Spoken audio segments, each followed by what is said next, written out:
There are some hymns that are hard for me to sing in certain situations.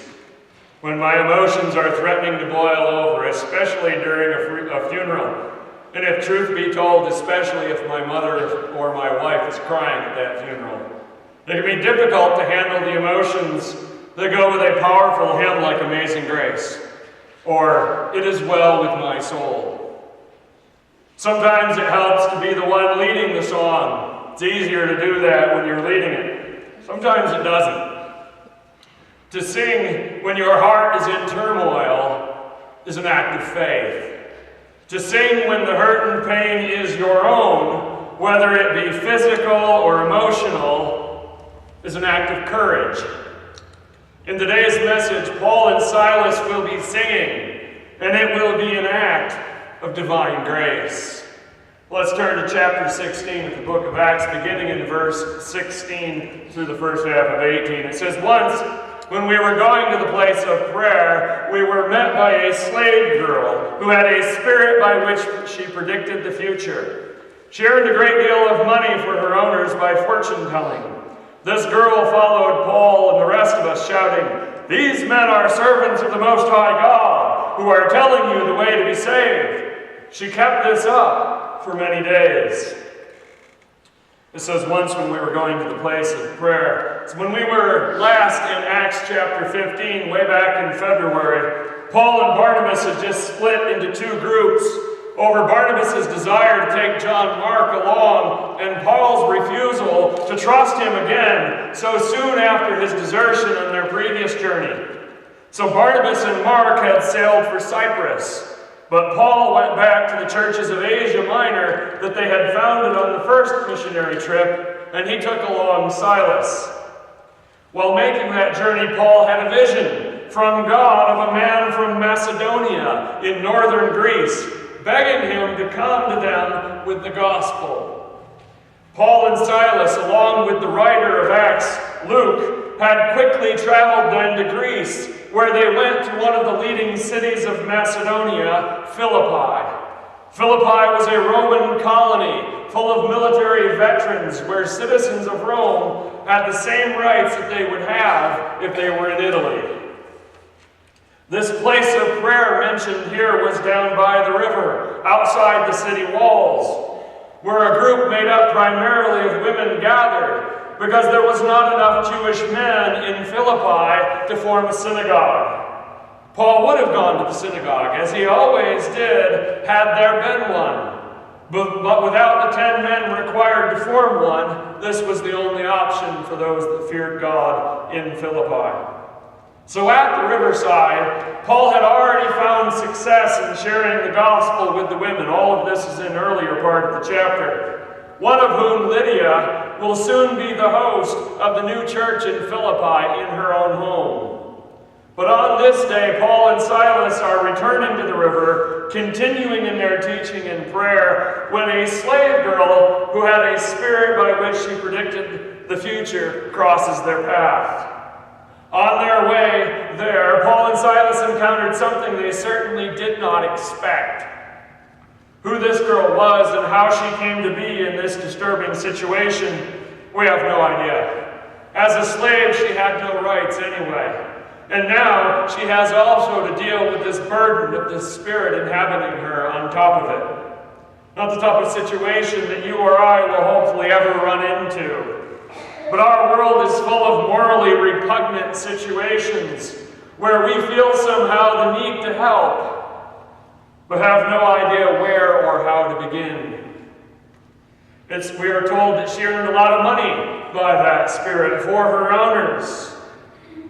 So for Paul and Silas, the available legal and ethical response to the situation seems to be next to nothing. There's not much of anything that they can legally or ethically do, but they feel like they should. The gospel certainly offered hope to slaves, that God was willing to free their souls.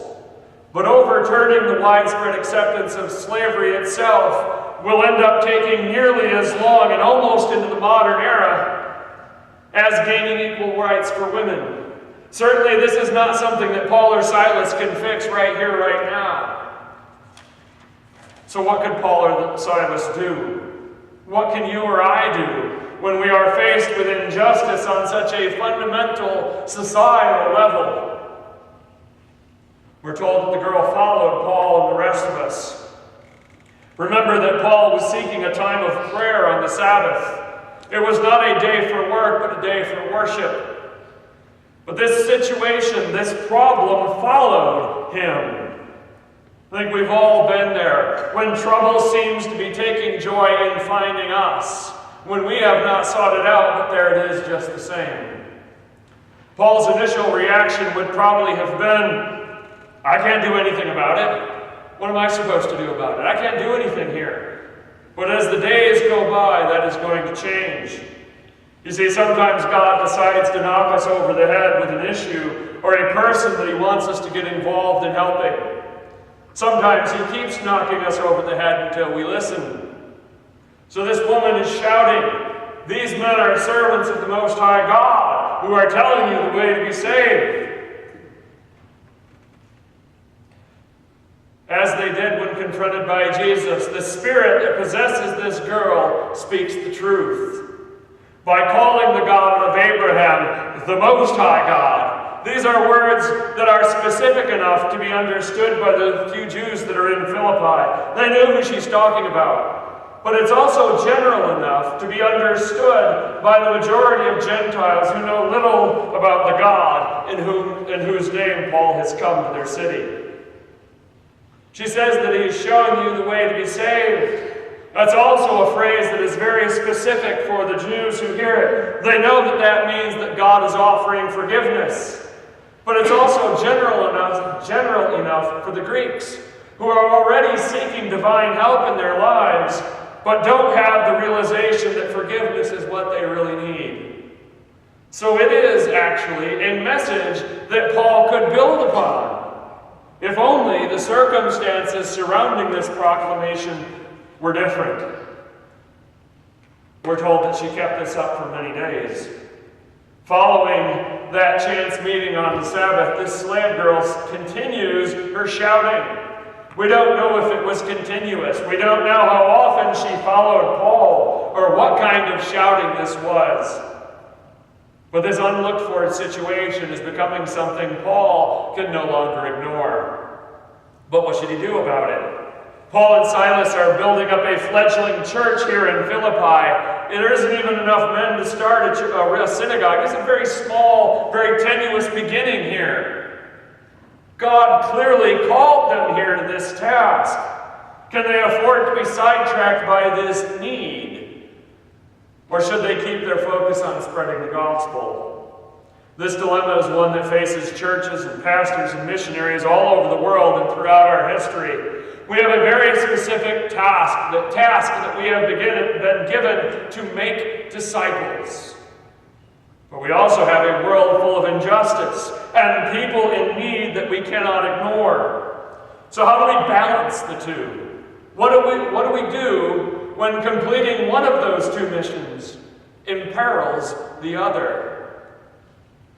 Let's pick up the story in the second half of 18 through 24. It says, finally, Paul became so troubled that he turned around and said to the Spirit, "In the name of Jesus Christ, I command you to come out of her." At that moment, the Spirit left her.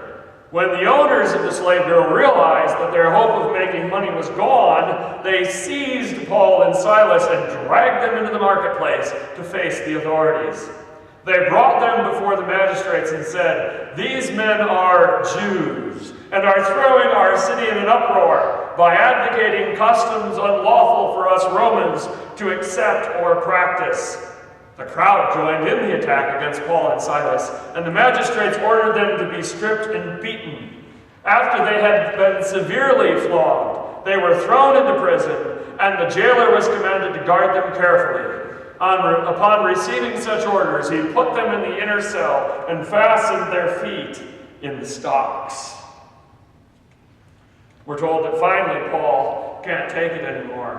We're not told what specifically about this troubling situation finally pushed Paul to intervene when he had chosen not to do so in the beginning. But eventually Paul had enough and decided to act.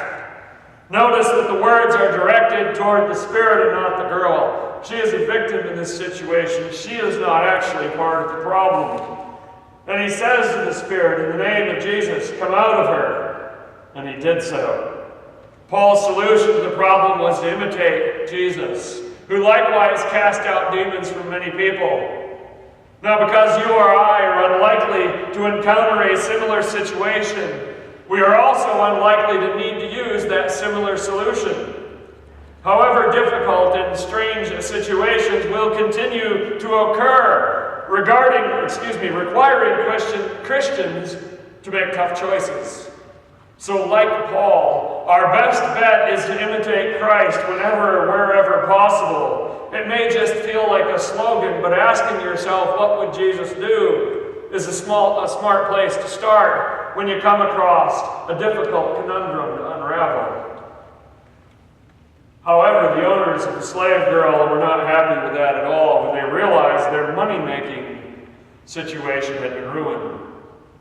You see, as is often the case, injustice or oppression matters very little to those who benefit from it.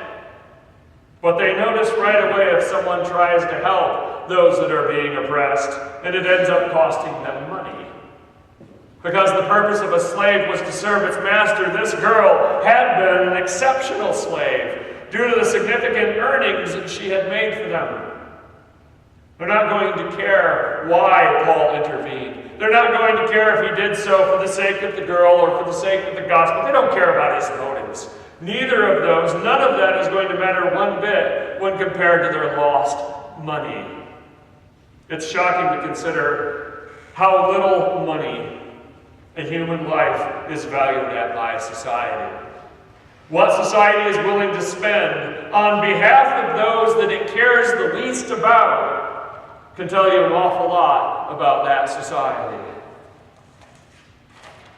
So they seized Paul and Silas and dragged them into the marketplace to face the authorities. When you find yourself in a morally difficult situation, it's a very difficult thing. To find yourself facing legal consequences for doing what you hope is the right thing is far worse. At this point, what sort of trouble could Paul and Silas expect? They are both Roman citizens, and they are in a Roman colony where their rights are guaranteed. So what's the worst thing that could happen? A fine? But notice the words of the men that dragged them into the marketplace. These men are Jews and are throwing our city into an uproar by advocating customs unlawful for us Romans to accept or practice. Wait a minute, hold on, what's going on here? I thought this was going to be about the loss of income from the slave. Something for the civil courts to levy a fine about or demand restitution. But instead, the owners of the slave had quickly turned it into a thinly veiled racist charge of disturbing the peace. By focusing on the fact that Paul and Silas were clearly Jews, those intent on punishing them are taking advantage of the latent hostility toward minorities, and Jews in particular, within the Roman Empire. The charge against them, however, is actually not true. Judaism was one of the officially tolerated religions of the empire. It was officially recognized. To practice it was perfectly legal. At this point in history, and for decades to come, Christianity is going to be viewed by Roman officials as an offshoot of Judaism, not something separate, so still under that protection. The change in that view will come gradually when the church begins to be largely peopled by Gentiles and no longer primarily Jewish, thanks actually to the missionary efforts of people like Paul. At that point in the future, the official tolerance of Christianity will cease to be, and sporadic persecution of the church will begin. But that's in the future. So it wasn't illegal for Paul to try to win converts and teach his religion. But it clearly annoyed enough people in this town that this charge against Paul is being taken seriously anyway. This is not the last time that Christian missionary efforts will result in a backlash against either the missionaries themselves or their local converts. Trouble like this will be repeated again and again all over the world, and still is to this day in some nations. And even in America, as open and accepting a society as has ever existed, it is considered to be boorish behavior, uncouth behavior by many to share your faith with someone else. Such that the phrase share has been replaced by impose upon. It's because it's a good thing when you share with other people, isn't it? We're always taught that you should share. But it seems wrong when you're told that you're imposing yourself on someone else. But even in America, official hostility is actually very rare. But social and family pressure is often enough to silence Christians and keep them from trying to witness to their unsaved family, co-workers, or friends. Well, I'm here to tell you that Paul's about to face something a lot more serious than peer pressure. It says the crowd joined in the attack against Paul and Silas. Many of the worst events in all of human history begin with a mob.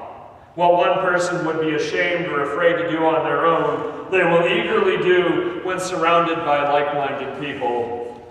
Unfortunately for Paul and Silas, the charge against them must have tapped into the hatred of many people in Philippi for Jews, which resulted in the same sort of irrational crowd that had shouted, "Crucify him," to Pilate.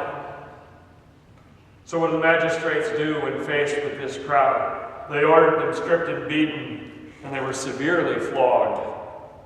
That this action was itself illegal on multiple fronts didn't stop them. As citizens, they were guaranteed a trial with the right of defending themselves, including calling witnesses on their behalf. None of that happened. As Roman citizens, the punishment of flogging was never allowed. They could not be flogged as citizens for any crime, and yet they were. Also, as citizens, they had the right to appeal any provincial verdict against them to Rome, something that Paul actually has to do later in Acts when he's in Caesarea, because of the plot to murder him that is going on. None of these things were observed. We shouldn't be surprised. Those who wanted to see Jesus dead had ignored all the rules of law to get rid of him. Likewise, those who wanted to see Paul punished either ignored his claim to be a citizen or didn't believe it. You see, the problem with playing by the rules, as our duty as a Christian requires, is that others have less scruples. Whether it be in politics or business or in legal matters, obeying the law can cost Christians when those who are our enemies ignore it. But our responsibility to God matters more. I know it is no small thing to let the cheaters win and to maintain your integrity. It can cost you dearly, but the cost of joining them in the moral filth is far higher. The beating that Paul and Silas received, I don't need to expound upon it. It suffices to say that it was not uncommon for a flogging to end up being fatal. It was that bad.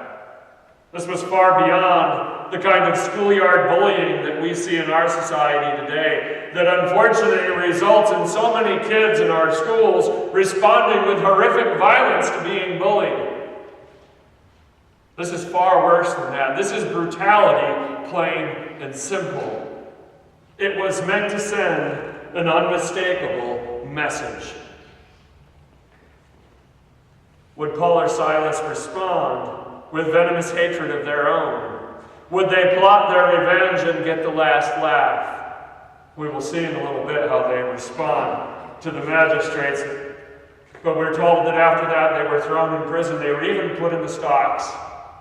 This is simply insult to injury. After being severely flogged, neither Paul nor Silas is about to make a daring jailbreak. They can probably barely walk. The stocks are simply added for more pain and more humiliation, to continue to make the point that Jews are only welcome here when they mind their own business and keep their mouths shut. Now, I've been in a few tough spots in life, but never a situation where I felt like my life was in danger. Never have I looked into someone else's eyes and seen murderous hatred there. I consider myself blessed to be that. Perhaps you can say the same thing, but maybe not. Maybe you've been in some dark places in life. Maybe you've been involved with some dangerous people. To try to honestly answer the question, what would I do in a similar situation to what Paul and Silas went through? That's not easy. To be honest, I have absolutely no idea. We don't know what we'll do when everything falls apart until it does. So what would I do? What would you do? Well, let's see what Paul and Silas actually did do. Beginning in verses 25 through 28, it says, about midnight, Paul and Silas were praying and singing hymns to God, and the other prisoners were listening to them. Suddenly there was such a violent earthquake that the foundations of the prison were shaken. At once all the prison doors flew open, and everybody's chains came loose. The jailer woke up, and when he saw the prison doors open, he drew his sword and was about to kill himself because he thought the prisoners had escaped. But Paul shouted, "Don't harm yourself. We are all here." At midnight, Paul and Silas were praying and singing hymns to God. It isn't easy to expect the unexpected. That's why we call it the unexpected. I don't think anybody saw this reaction coming. What kind of person does it take to respond to being nearly beaten to death for no reason with prayer and singing? Now I can get the prayer half of that. When you're up against it, when you're down, when things are difficult, prayer seems like the right response, doesn't it? But singing? Adding the singing to it, that's a whole other level of person that it takes. Well, we don't know what they were praying about, what they were saying. We don't know what hymns they were singing. But it doesn't really matter. To pray at all, after having been beaten because you were trying to serve God and do the right thing, is a testament to the power of faith and the courage that it can inspire. To sing in that same situation is nothing less than the power of the Holy Spirit pouring out the grace of God through Paul and Silas. Notice that everybody else in the prison was listening. This is always true. Someone is always watching how Christians respond to adversity. And why is that? Because we profess that we have faith in a loving God who wants us to find our real purpose in life. They're watching to see if we really believe what we say. When our boat is rocked, whether by accident, by our own bad choices, by the evil intent of others, or for no reason that anybody can see, how do we respond? Now get this clear. This is not me asking you to ignore your pain. Our faith is not that of the Stoic, who tries to remain even-keeled no matter what happens. Nor is our faith the faith of the Buddhist monk, who is trying to convince himself that his suffering is not real. We do hurt. We do feel pain. We can be devastated in life. It happens. To show that you are hurting is not less Christian than to try to keep it all inside. And I know some people are mistaken about that. I want to make sure we understand that. I'm not talking about that at all. I'm not talking about trying to pretend that it doesn't hurt. Your faith does not eliminate the pain that we all go through in life. What it does do is give that pain perspective. It allows us to respond to tragic or unjust situations differently than those who are trying to deal with those same situations that don't have faith that God is righteous and He is a judge and He will hold everyone accountable in the life beyond this one. If we don't have that belief, we can't respond as we do. You see, how we respond matters a great deal, because the lost are watching to see if what we have is really as valuable and as authentic as we say it is.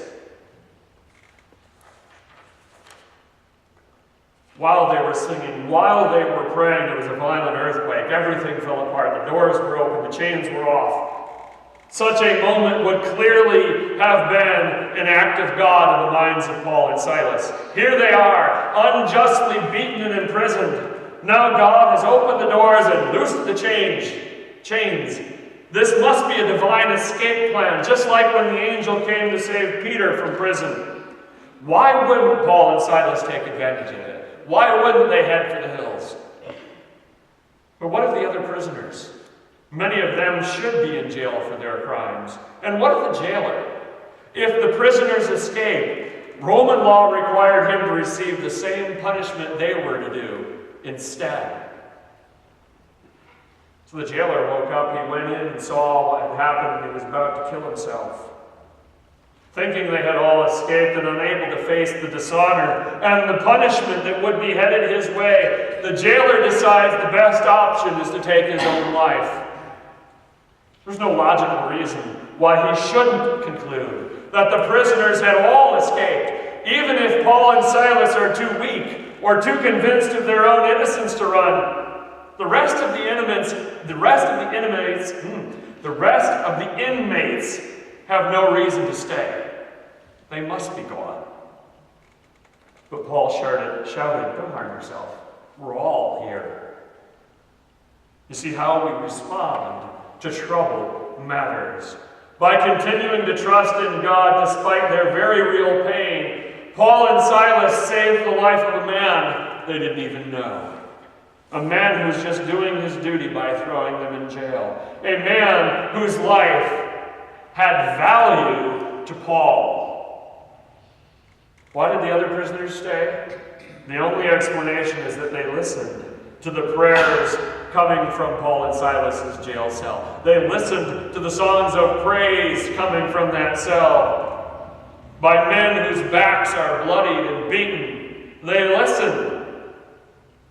They wanted to know more about a God who could inspire such devotion.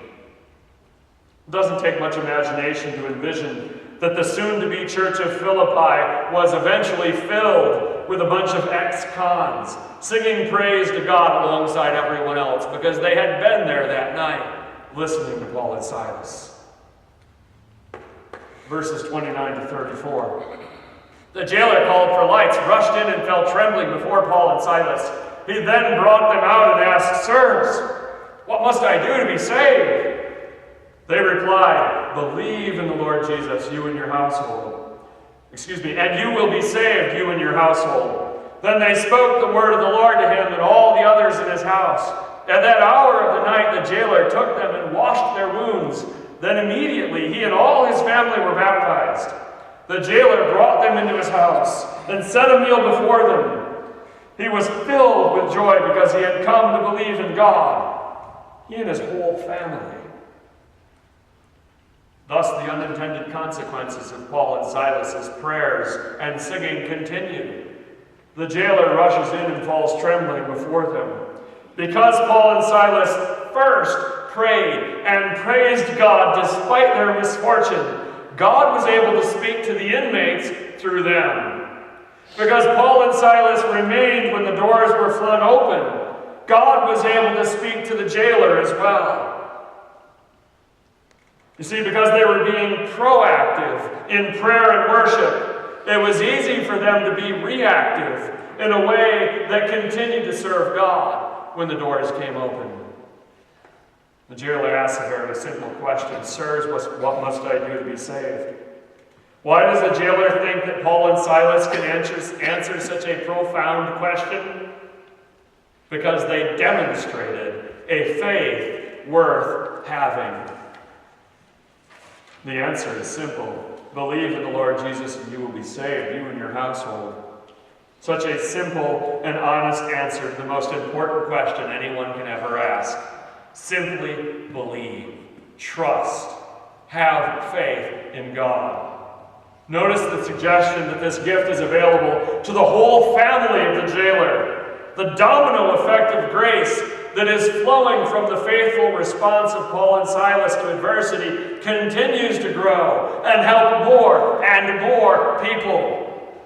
So at that very hour, hour, the jailer cared for their wounds. At that very hour, his whole family was brought out in the middle of the night to be baptized, and they were filled with joy.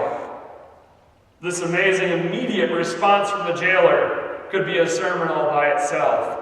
Notice he didn't even wait till morning to help heal the wounds of Paul and Silas and to share the good news with his family. He woke them up. It was 2 in the morning, but he ran in there and got everybody up and said, "You've got to hear this now."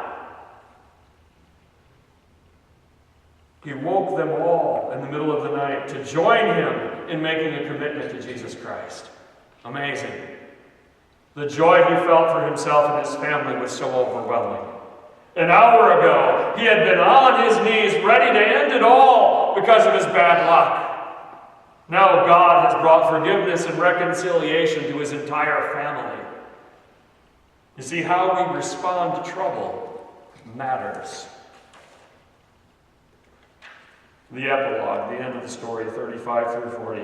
When it was daylight, the magistrates sent their officers to the jailer with the order, "Release those men." The jailer told Paul, "The magistrates have ordered that you and Silas be released. Now you can leave. Go in peace." But Paul said to the officers, "They beat us publicly, without a trial, even though we are Roman citizens, and threw us into prison. And now they want to get rid of us quietly? No. Let them come themselves and escort us out." The officers reported this to the magistrates, and when they heard that Paul and Silas were Roman citizens, they were alarmed. They came to appease them and escorted them from the prison, requesting them to leave the city. After Paul and Silas came out of the prison, they went to Lydia's house, where they met with the brothers and encouraged them, and then they left. They're told, "Hey, you can leave. Go ahead and get out of here." But Paul says that's not good enough. Paul and Silas have already accomplished an amazing work for God by their actions the previous night in jail. But now they're about to face the men responsible for their savage, illegal beating. They could have demanded to bring this to the attention of the provincial governor. They could have sought these men's blood in payment for their own. They had a legal right to seek revenge, but they did not. Paul and Silas made sure that the magistrates were aware of the injustice that they had committed and acknowledged it. But vengeance they left with the Lord. After visiting the church meeting in Lydia's household, they continued on with their mission that God had called them to. You see, Paul was willing to include helping others. He was willing to help that slave girl as part of his mission. But he was not willing to step aside from his mission to seek revenge. This entire situation in Philippi was filled with difficult decisions and harsh realities. But because Paul and Silas responded in faith and leaned upon their faith when it went from bad to worse, an entire household came to know the saving power of Jesus Christ. A new church was founded. And the work of God continued, because how we respond to trouble matters.